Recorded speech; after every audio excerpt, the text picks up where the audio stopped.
Rajahmundry central జైల్లో మన మాజీ మంత్రివర్యులు వైఎస్ఆర్ పార్టీ సీనియర్ నాయకులు అంబటి రాంబాబు గారిని పరామర్శించాం. ఆయనైతే బయట ఎలాగా హుషారుగా ఉంటారో, ప్రశాంతంగా ఉంటారో, లోపల కూడా అలాగే ఉన్నారు. ఎందుకంటే తప్పు చేయలేదు కాబట్టి ఆయనకి అంత ఆత్మన్యూనతా భావం, ఇన్ఫీరియారిటీగా ఏం లేరు. ఆయన ఇప్పుడే పెద్దలు ఉండవల్లి అరుణ్ కుమార్ గారు చెప్పినట్టుగా ఆయన మీద ఇంటి మీద దాడి చేసి, ఇల్లు తగలబెట్టి, కారులు తగలబెట్టి, వేలాది మంది వీరంగం చేసి అల్లర్లు సృష్టించిన వాళ్ళ మీదేమో కేసులు లేవు. ఆయన ఒక మాట అని మళ్ళీ నేను పశ్చాత్తాపడుతున్నాను అని అంటే ఆయన సెంట్రల్ జైల్లో బంధించారు.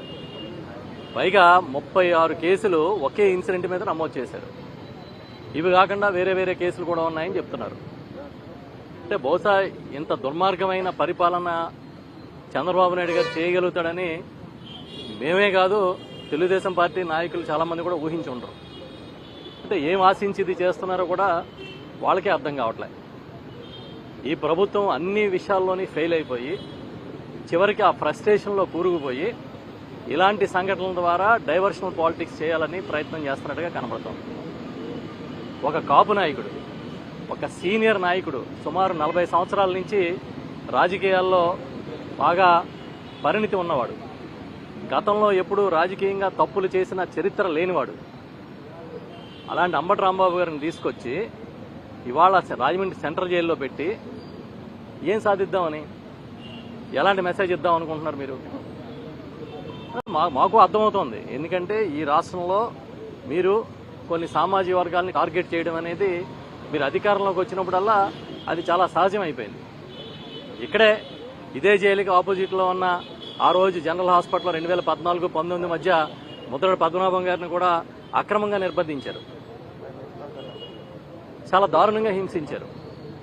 ఇవాళ మళ్ళీ ఆయన ఇంటి మీద దాడి చేసి, అంబటి రాంబాబు గారు ఇంటి మీద దాడి చేసి, ఆయన ఆ వీరంగం సృష్టించి, ఆయన ఆఫీస్ పగలగొట్టి, తగలబెట్టి, బాంబులేసి, పెట్రోల్ బాంబులేసి, పైగా ఏదో వైఎస్ఆర్ పార్టీ ఒక అరాచకమైన పార్టీలాగా మీరు ప్రచారం చేయాలని ప్రయత్నం చేస్తున్నారు.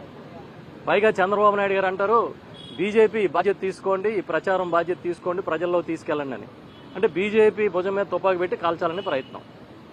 ఇంచుమించుగా కూటమిలో ఉన్న భాగస్వాములందరూ, సీఎం, డిప్యూటీ సీఎం, బీజేపీ రాష్ట్ర అధ్యక్షుడు, ఇతర నాయకులు అందరూ కలిపి ఒక పెద్ద ప్రెస్ మీట్ పెట్టారు. వాళ్ళు దేనికోసం పెట్టారు? ఈ రాష్ట్ర సంక్షేమం కోసమో, లేకపోతే ఈ రాష్ట్రంలో ఉన్న ఆర్థిక పరిస్థితి కోసమో, పోలవరం ప్రాజెక్టు కోసమా, లేదా అమరావతి అభివృద్ధి కోసమా? దేనికోసం పెట్టారు? వెంకటేశ్వర స్వామి కీర్తిని, ప్రతిష్టని దెబ్బతీసే కార్యక్రమం కోసం పెట్టారు. ఎందుకన్నా దుర్మార్గం ఏమైనా ఉంటుందా? అంటే రాసే పత్రికలు, చూపించే ఛానల్స్ ఉన్నాయి కాబట్టి మీరు ఆడింది ఆట, పాడింది పాటలాగా జరిగిపోతుంది అనుకుంటున్నారు. ఇప్పుడు రాంబాబు గారి మీద ఒక ఇన్సిడెంట్ మీద 36 కేసులు వేశారు. నేను నిన్న ఇవాళ మీడియాలో చూసా, ఒక కార్యకర్త అభిమానంగా మన గౌరవ మాజీ ముఖ్యమంత్రులు జగన్మోహన్ రెడ్డి గారి ఫోటోకి ఇలా రక్త తిలకం దిద్దాడంట, తన వేలు కట్ చేసుకుని. అతని మీద కేసు పెట్టారు. మొన్న తిరుపతిలో కోడిని కోసారని కేసు పెట్టారు. వెస్ట్ గోదావరిలో మేకను కోసారని కేసు పెట్టారు. ఇంకెక్కడో కేకును కోసారని కేసు పెట్టారు. అంటే మీరు అయిపోయింది, ఇంకా మీరు చెప్పుకోవడానికి ఏమీ లేదు, మీరు చెప్పలేని స్థితికి వచ్చారు. మీరు టోటల్ అడ్మినిస్ట్రేషన్లో ఫెయిల్ అయిపోయారు కాబట్టి ఈ లడ్డూని పట్టుకుని వేలాడుతున్నారు. తిరుపతి ప్రసాదం పేరుతో వెంకటేశ్వర స్వామి కీర్తిని దెబ్బతీయాలని ట్రై చేస్తున్నారు. అలా అంబటి రాంబాబు గారు ఏ తప్పు చేశారు? ఆ ఫ్లెక్స్ మీరు కట్టడం తప్పు కదా. అసలు అధికారులు దానికి ఎలా పర్మిషన్ ఇచ్చారు? ఆ విషయం అడిగితే తిరిగి పచ్చి బూతులు ఆయన తిట్టి, తెలుగుదేశం పార్టీ మహిళా నాయకులంట, అసలు మహిళలు అలాంటి భాష మాట్లాడతారని నేను ఎప్పుడూ వినలే. పచ్చి బూతులు మాట్లాడుతూ అంబటి రాంబాబు గారి మీద దాడికి వచ్చి, స్వయంగా స్థానిక ఎమ్మెల్యే నేనే తీసుకొచ్చాను, దాడులు చేస్తామని చెప్పి, ఆ స్థానికంగా ఉన్న ఎంపీ ఈ మధ్యకాలంలో రాజకీయాల్లోకి వచ్చి కేంద్ర మంత్రి అయిన మరొక ఆయనేమో సినిమా చూపిస్తామని చెప్పి, ఏం చూపిస్తారు మీరు సినిమా? ఇదే సినిమాలు చూపించాలంటే నిజంగా అనుకుంటే వైఎస్ఆర్ పార్టీ అధికారంలో ఉన్నప్పుడు మీరు చాలా సినిమాలు చూడాలి. ఎంతకాలం మీరు అనగదొక్కి ఉంచుతారు? ఇవాటికి కొత్తగా ఒక పెన్షన్ ఇవ్వలేదు, ఒక రేషన్ కార్డు ఇవ్వలేదు, ఒక రోడ్డు వేయలేదు.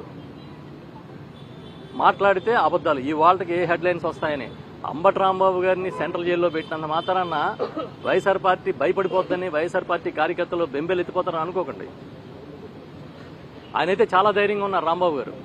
ఆయన ఒకటే చెప్తున్నారు, తప్పు చేసి జైలుకి వస్తే బాధపడాలి కానీ నేనేం తప్పు చేశాను, ఆ రోజు మాట దొర్లింది, దానికోసం వెంటనే పశ్చాత్తాపం చెప్పాను, అయినా సరే ఇంటి మీద దాడి చేశారు, అది వాళ్ళ నైజం, దీంట్లో బాధపడడానికి ఏముందని తిరిగి మాకు చెప్తా ఉన్నారు. పెద్దలు ఉండవల్లి అరుణ్ కుమార్ గారికి మధ్యన కొంచెం జ్వరం వచ్చిందని చెప్పానంటే ఆయన వెళ్ళిన వెంటనే ఫస్ట్ ఈయన్ని పరామర్శిస్తున్నారు, మీకు ఎలా ఉందండి అని. అంత ధైర్యంగా ఉన్నాడు ఆయన. వాళ్ళు ఏ పరిస్థితి తెచ్చారంటే చంద్రబాబు నాయుడు గారు ప్రతిపక్షంలో ఉన్న సాధారణ కార్యకర్త నుంచి ఉన్నత స్థాయి నాయకుల వరకు మీరు జైలుకి వెళ్ళడానికి సిద్ధంగా ఉండండి అనే మెసేజ్ ఇస్తా ఉన్నాడు. దానికి ఈ పార్టీలో ఉన్న ప్రతి ఒక్కరు కూడా సిద్ధంగానే ఉన్నామనేది మేము గట్టిగా చెప్తున్నాం. ఇంకా మళ్ళీ చెప్తున్నాం, మీరు చేసే ప్రతి పనిని నిలదీస్తాం, ప్రతి తప్పుని ఎండగడతాం. మీరు చేసిన తప్పుకి వెంకటేశ్వర స్వామి వేసే శిక్షే చాలా పెద్ద శిక్ష, ఏదో ఒక రోజు మీకు కనువిప్పు కల్పించేటట్టుగా వస్తుందని అనుకుంటున్నాం. అప్పుడైనా మనసు మార్చుకోమని చెప్తున్నాం. ఎందుకు ఇది ఇంత దిగజారుడిగా ఎందుకు మాట్లాడతారు? ఇప్పటికైనా మీరు వెంకటేశ్వర స్వామి ప్రతిష్ఠను కాపాడే కార్యక్రమం చేయమని చెప్పి మేము గట్టిగా కోరుతూ ఉన్నాం. ఏమండి అంటే చూశాను సార్, అలాగే సార్ చూశాను. కొడిగలపూడి శ్రీనివాస్ గారు అని ఆయన పెట్టిన ట్వీట్ పల్లె కన్నీరు పెడుతుంది అని పెట్టాడు ఆయన. పల్లె కాదు, పట్టణం కూడా కన్నీరు పెడుతుంది, ఈ రాష్ట్రం మొత్తమే కన్నీరు పెడుతుంది. ఎంత తప్పు జరిగిందా అని పల్లె, పట్టణం, వీధి, వాడ, ఢిల్లీ దగ్గర నుంచి గల్లీ దాకా ప్రతి ఒక్కళ్ళు మాట్లాడుకుంటారు ఇవాళ చంద్రబాబు నాయుడు గారు చేసే దారుణాలని. సొంత ఎమ్మెల్యే పల్లె కన్నీరు పెడుతుందని అంటే ఇంకా మీకు ఇంతకన్నా గొప్ప సర్టిఫికేట్ ఏం కావాలి? నిన్ననే మీరు మీటింగ్లు పెట్టుకుని ఏదో 175 నియోజకవర్గాలకి ర్యాంకింగ్లు ఇచ్చుకున్నారంట. ఎవడు ర్యాంక్ ఆడే ఇచ్చుకుంటాడా? ఎవడు డప్పు ఆడే కొట్టుకుంటాడా? ర్యాంకులు ఇవ్వాల్సింది ప్రజలు ఇవ్వాలి. సరైన టైంలో ప్రజలు ఇస్తారు ర్యాంకులు. అంతేగాని అంబటి రాంబాబు గారిని జైల్లో పెట్టాం, జోగి రమేష్ గారిని జైల్లో పెట్టాం, లేకపోతే మరొక నాయకుడిని జైలుకి పంపించాం అని రోజు మీరే ఆనందపడి ఇంకా రకరకాల కథనాలు రాసి, అలా సిగ్గున్నవాడు ఎవడైనా బాత్రూమ్ కెమికల్స్ కలిపేరు లడ్డూలు అంటారా? ఓ పని చేయండి, మీరు ఎవరో ఒకళ్ళు బాత్రూమ్ కెమికల్ లడ్డూలు కలుపుకుని తిని ధైర్యం చేయండి. మీ ఆరోగ్యం బాగుంటే మేము కూడా అర్థం చేసుకుంటాం. ఇదేం దరిద్రం? ఇంత దిగజారిపోవడం రాజకీయాల్లో మంచిది కాదనేది గట్టిగా చెప్తాం. సుబ్బారెడ్డి గారు ఏం చెప్పారు? 2022లోనే నాకు అనుమానం వచ్చి టెస్టింగ్కి పంపించాము, ఆ టెస్ట్ రిపోర్టు ఏమని వచ్చిందనేది అధికారులు చూడాలి అని చెప్పారు. 2024లో నెయ్యి సరఫరాకు సంబంధించిన మొత్తం నిబంధనల్ని మార్పు చేస్తూ టీటీడీ నిర్ణయం తీసుకుంది. దాంతోపాటు అసలు ఏవైతే శాంపిల్స్ తీసుకున్న ట్యాంకర్లు ఉన్నాయో ఆ ట్యాంకర్లు తెలుగుదేశం పార్టీ మళ్లీ అధికారంలోకి వచ్చిన తర్వాత ఆ ట్యాంకర్లని రిజెక్ట్ చేస్తే దాని శాంపుల్స్ తీసుకున్నారు. ఇవాళ సిబిఐ చెప్పింది కూడా ఆ శాంపుల్స్ గురించే. ఈ డైరీ ఏఆర్ డైరీ కింద లోపలికి వచ్చి రిజెక్ట్ అయితే మళ్ళీ వైష్ణవి డైరీనో మరో డైరీ పేరుతోనో అదే సరుకు లోపలికి వెళ్ళింది అంటున్నారు. ఇది అప్పుడు చంద్రబాబు నాయుడే కదా సీఎం, అప్పుడు తెలుగుదేశం పార్టీ కూటమి ప్రభుత్వమే కదా అధికారంలో ఉంది. మరి ఎవరికి చెప్తారు మీరు స్టోరీస్? ఎన్ని కాకమ్మ కథలు, పెట్ట కథలు ఎంతకాలం మీరు నడుపుతారు? మీ హయాంలో జరిగిన నెయ్యి కల్తీని జగన్మోహన్ రెడ్డి గారికి అంటగడతారేంటి? అంటే మీకు మీడియా బలంతో పచ్చి అబద్ధాన్ని ప్రచారం చేయగలుగుతున్నారు, అంత తప్పించి మరొకటేం లేదు. చివరికి ఏ స్థితికి వచ్చారంటే దేవుణ్ణి కూడా రోడ్డు మీదకి లాక్కొచ్చి రాజకీయాల్లో ఆయన్ని వాడుకునే కార్యక్రమం చేస్తున్నారు. ఇంతకన్నా దిగజారుడుతనం ఉంటుందా?